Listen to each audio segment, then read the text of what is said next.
কাল্পনিক সমস্তগুলি উঠে এটার কারণ এটা সামাজিক মানে কি প্রভাব সেটার কারণে এটা হচ্ছে, এটাই আমাদের মূল উদ্দেশ্য, এটা নিয়ে আমরা কথা বলছি।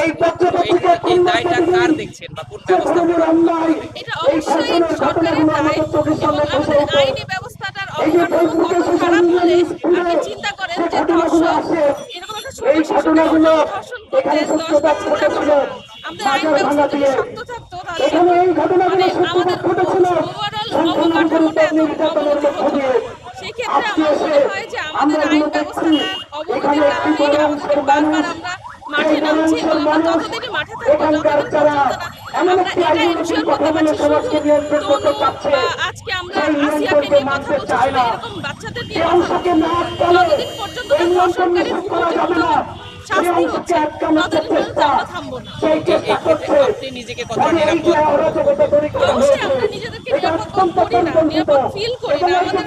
আমার বাসা থেকে কখনো আমাকে 8টার পরে বের হতে বলে না। আমি একটা যথেষ্ট অ্যাডাল্ট একটা মেয়ে, তারপরে আমি 8টার পরে বের হওয়াটা নিজের জন্য সেফ মনে করি না। কেন মনে করি না?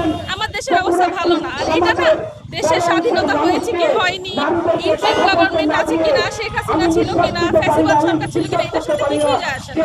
আমাদের ওভারঅল দেশের অবস্থা খারাপ বলেই কিন্তু এবং এটা বরাবরই বোঝাই যাচ্ছে যে এই ব্যবস্থাটা কতটা মানে নড়বড়ে ছিল, যার কারণে কিন্তু ধর্ষণ আগেও ছিল, এখনো আছে এবং পরবর্তীতে থাকবে।